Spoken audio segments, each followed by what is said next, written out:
Attention, le contenu de cette vidéo peut heurter la sensibilité des plus jeunes. Vous êtes prévenus. N'ayez pas peur de laisser un pouce bleu, d'activer les notifications et de vous abonner si ce n'est pas déjà fait. Un ascenseur mystérieux m'a conduit à un étage caché.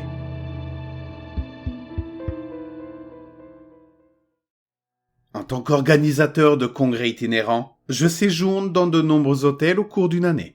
Je passe environ une semaine par voyage dans une suite de mon choix, tout frais payé, à étudier les lieux et à interroger le personnel afin de me faire une idée de l'hôtel et de sa fréquentation. Je passe ensuite une autre semaine à organiser l'événement et à m'assurer que mon client est satisfait de mes plans. Il y a un peu plus que cela, mais c'est l'essentiel de mon travail. Si vous arrivez à surmonter le décalage horaire constant, ce n'est pas un mauvais boulot. Au cours de toutes mes années passées à organiser des congrès, j'ai dû séjourner dans plus d'une centaine d'hôtels différents, avec des plans d'étage, une architecture et une formation du personnel similaires. Ils se confondent tous dans mon esprit. Mais un en particulier restera toujours gravé dans ma mémoire. Le Grovewood Inn, situé juste à la périphérie de Cape Cod. Celui-ci m'a empêché de dormir pendant de nombreuses nuits, même après mon départ. Au début, mon séjour au Grovewood Inn m'a semblé plutôt banal. La convention que j'organisais n'était qu'une réunion de club de lecture pour un groupe de femmes âgées et quelques auteurs locaux. Le service, la nourriture et l'agencement de l'hôtel étaient moyens et sans intérêt. La seule chose que j'aimais dans cet endroit, c'était Claire, la réceptionniste. Je lui aurais même proposé un rendez-vous galant si elle n'avait pas été mariée. J'avais déjà organisé des conventions ennuyeuses et séjourné dans de nombreux hôtels médiocres, mais ce voyage était particulièrement soporifique. J'avais hâte qu'il se termine. Un soir, après une longue journée passée à organiser des événements banals, j'ai allumé la télévision. Je me suis servi un verre de vin et je me suis glissé dans mon lit. J'ai pris le guide des programmes sur ma table de chevet et l'ai parcouru, dans l'espoir de trouver les chaînes pornographiques. En parcourant la liste des chaînes, quelque chose au bas de la page a attiré mon attention. Écrit grossièrement au marqueur indélébile, on pouvait lire « Code ascenseur 030806 B1 040207 B2 0501 ». C'était étrange. Je connaissais des hôtels qui avaient des claviers à code sur leurs ascenseurs, généralement pour empêcher les enfants de les utiliser. Mais le Grovewood Inn n'en faisait pas partie. De plus, la plupart des ascenseurs à clavier ne nécessitaient qu'un code à 4 chiffres. Intrigué, j'ai décidé d'appeler la réception pour en savoir plus. J'étais sûr que le code s'avérerait être autre chose de trivial et sans intérêt, mais c'était au moins une excuse pour parler à nouveau à Claire. Même si elle ne partageait pas mes sentiments, j'aimais flirter avec elle, ne serait-ce que pour entendre son rire contagieux. Une gorgée de vin et quelques phrases de drague grattées plus tard, j'étais de retour à la case départ. Claire n'en savait rien, affirmant qu'il n'y avait aucun appareil dans tout le bâtiment qui nécessiterait un code comme celui-là, encore moins dans l'un des ascenseurs. Elle a toutefois souligné que les chiffres du code correspondaient à chaque étage de l'hôtel, de 1 à 8, plus les 2 niveaux du sous-sol. Nous avons tous les deux trouvé cela étrange, mais nous n'avons finalement pas réussi à comprendre le code. Après avoir raccroché avec Claire, ma curiosité a pris le dessus. J'ai quitté ma chambre, je me suis dirigé vers l'ascenseur et je suis entré. J'ai ensuite appuyé sur les boutons dans l'ordre où ils étaient indiqués sur mon guide des chaînes, juste pour voir si quelque chose allait se passer. À ma grande déception, l'ascenseur ne m'a emmené qu'à tous les étages de l'hôtel, avant de s'arrêter finalement au hall d'entrée. La réception était visible depuis l'ascenseur, alors j'ai rapidement appuyé sur le bouton de mon étage, ne voulant pas expliquer à Claire ce que je faisais. Même si je n'avais aucune chance avec elle, cela aurait quand même été embarrassant de lui dire que j'avais passé ma nuit à m'amuser dans l'ascenseur. Heureusement, j'ai pu m'échapper sans être vu. Enfin, je pense. En remontant à mon étage, j'ai remarqué un membre de l'équipe de nettoyage qui marchait dans le couloir. C'est là que j'ai compris. Le personnel n'utilisait jamais les ascenseurs réservés aux clients. Ils disposaient de leur propre ascenseur de service pour se déplacer d'un étage à l'autre sans gêner les clients. Cela peut sembler ridicule, mais j'avais besoin de savoir si le code fonctionnait dans cet ascenseur, ne serait-ce que pour apaiser ma curiosité insatiable. Je me suis discrètement dirigé vers le couloir en direction de l'ascenseur de service. Une fois arrivé, la déception familière m'a envahi. Une carte du personnel était nécessaire pour y accéder, sans doute pour empêcher les clients comme moi de l'utiliser. Me sentant vaincu et réalisant à quel point l'ennui m'avait rendu fou, je suis retourné dans ma chambre. Après quelques verres de vin supplémentaires, je me suis endormi et je suis tombé dans un long sommeil paisible induit par l'alcool. Je me suis réveillé quelques heures plus tard, alors que la lumière du soleil inondait ma chambre et que le bruit familier d'un aspirateur résonnait dans la chambre voisine. Le nettoyage bat toujours son plein tôt le matin dans ces hôtels. Lorsque la somnolence initiale du réveil s'est dissipée, quelque chose m'est venu à l'esprit. Quelque chose qui m'a fait bondir sur mes pieds et quitter immédiatement ma chambre. Là, au milieu du couloir, se trouvait le chariot de nettoyage, et aucun membre du personnel n'était en vue. La carte d'identité de la femme de chambre était accrochée à un cordon, prête à être prise. C'était le moment, c'était ma chance. C'était peut-être dû à ma légère gueule de bois, ou peut-être était-ce vraiment la monotonie de l'organisation d'un congrès peu passionnant. Mais j'ai attrapé cette carte, et j'ai couru vers l'ascenseur de service, comme si c'était ma dernière chance de vivre une aventure pendant mon voyage.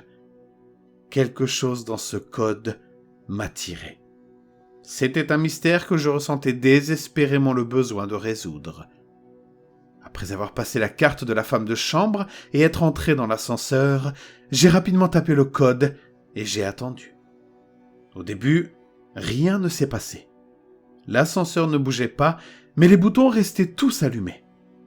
J'ai pensé que j'avais peut-être cassé l'appareil, mais les instants qui ont suivi ont prouvé que cette théorie était fausse. Sans prévenir, l'ascenseur a grimpé à toute vitesse jusqu'au sommet de l'hôtel, beaucoup plus rapidement que d'habitude. L'affichage numérique au-dessus comptait les étages jusqu'à 8, puis a continué jusqu'à atteindre 12. C'était bizarre, car le Grovewood Inn ne comptait que 8 étages, et il n'y avait aucune raison apparente pour que l'ascenseur puisse atteindre cette hauteur. À ce stade, j'aurais dû me trouver dans le ciel. Au bout de quelques instants, la porte de l'ascenseur s'est ouverte, révélant derrière elle une grande salle de bal comme je n'en avais jamais vu auparavant, dans aucun des hôtels où j'avais séjourné. Des lustres de l'époque victorienne pendaient au plafond, de magnifiques bannières en soie flottaient d'un mur à l'autre, et des centaines de personnes vêtues de costumes d'époque et de masques élégants valsaient au son d'un grand orchestre qui jouait un air entraînant. J'en suis resté bouche bée. C'est difficile à expliquer, mais une atmosphère romantique flottait dans l'air. Je regardais les invités masqués danser à l'unisson et participer à des festivités somptueuses, complètement inconscient de ma présence. Pendant un instant, j'avais complètement oublié l'hôtel en dessous, émerveillé par la scène qui se déroulait devant moi. Il y avait quelque chose d'absolument enivrant dans tout cela. Au moment où j'allais sortir de l'ascenseur, la musique s'est arrêtée. D'un seul coup, les invités de la salle de bal se sont tournés vers moi et ont croisé mon regard, comme s'ils scrutaient mon âme. Il est rapidement devenu évident que je n'étais pas le bienvenu ici. Un visiteur indésirable et non invité dans une pièce où je n'étais pas censé entrer. Il était clair pour moi qu'il était temps de partir. J'ai essayé d'appuyer sur le bouton du hall, mais il ne s'allumait pas. Ou plutôt, il ne s'allumait plus.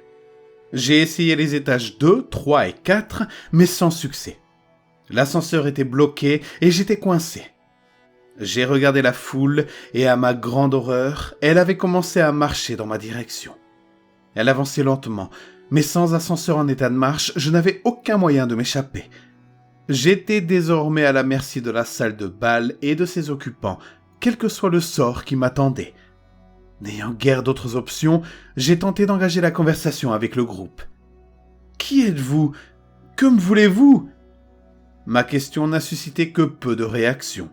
La seule réponse que j'ai reçue a été le bruit continu des pas sur le sol de la salle de bal. Effrayé par ce qui allait suivre, je reculai autant que le permettaient les parois de l'ascenseur, telle une souris acculée dans le coin d'une pièce. Au moment où les vautours comblèrent la distance qui nous séparait, une explosion de feu surgit de l'arrière-plan, submergeant les invités et engloutissant toute la pièce dans les flammes. Je me mis à tousser de manière incontrôlable à cause de la fumée toxique qui flottait au-dessus de moi. Des gouttes de sueur grosses comme des perles coulaient de mes joues. Pour couronner le tout, les invités étaient toujours là, immobiles au pied de l'ascenseur, apparemment insensibles à la chaleur ardente qui les entourait. Entre deux quintes de tout, je parvins à leur poser une dernière question, même si je savais qu'elle resterait probablement sans réponse. « Qu'est-ce que vous voulez ?» Une femme à l'avant de la foule s'avança. Elle portait un masque de renard et arborait un léger sourire, mais ses lèvres allaient bientôt s'entr'ouvrir pour parler. « Nous voulons être sauvés. » À ce moment-là, les flammes s'élevèrent jusqu'au plafond de la salle de bal. La peau fondue coulait du corps de la femme comme de la cire de bougie, tandis que ses traits se transformaient en une horrible composition de chair figée et de cloques bouillonnantes. « Vous ne voulez pas nous sauver ?» me demanda-t-elle. Dans un mouvement grotesque et artificiel, la femme tituba dans ma direction, les bras tendus. Je restai immobile, terrifié, tandis que ses doigts brûlés se rapprochaient de mon cou. Juste au moment où elle allait me toucher, les portes se refermèrent derrière elle et les lumières s'éteignirent. L'ampoule de l'ascenseur, le feu dans la salle de bal, tout avait disparu. L'énergie autour de moi s'était dissipée brusquement, ne laissant place qu'à l'obscurité totale. D'une manière ou d'une autre, j'étais seul, et sain et sauf. Quelques instants de confusion s'écoulèrent, suivis d'un rugissement provenant de la cage d'ascenseur en dessous. Tout à coup, tout reprit vie, à l'exception de mon agresseur masqué. Alors que l'ascenseur descendait, je regardais le compte à rebours numérique partir de 12. Finalement, je me trouvais en terrain inconnu, sain et sauf au rez-de-chaussée. Avant que les portes ne s'ouvrent complètement, je me précipitai vers la réception. « Claire !»« Salut, qu'est-ce qui te rend si nerveux ? Et qu'est-ce que tu faisais dans l'ascenseur de service ?» me demanda-t-elle. Si je lui racontais ce que j'avais vu, elle me prendrait pour un fou. Je me suis donc ressaisi et lui ai demandé quelques informations. « Cet hôtel a-t-il déjà eu un 12e étage ?» Claire a semblé très surprise par ma question. « Oui, il y en avait un. À l'origine, le Grovewood Inn était presque 2 fois plus haut, mais une grande partie a brûlé dans un terrible incendie, et il a dû être reconstruit. Le dernier étage était une salle de bal, mais c'était il y a très longtemps. » Elle désigna une photo encadrée accrochée au mur derrière elle, datée de 1925. « Pourquoi cette question ? » ?»« Pour rien, juste par curiosité, c'est tout. » Je suis rapidement retourné dans ma chambre et j'ai réfléchi à tout cela. Je me suis demandé si j'avais vu la photo sans m'en rendre compte et si j'avais imaginé mon escapade dans l'ascenseur.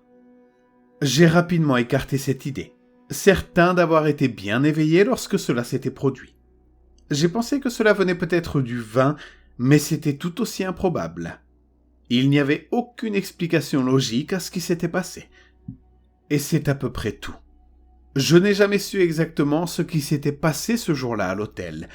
J'ai rassemblé assez de courage pour réessayer le code, mais cela n'a pas fonctionné.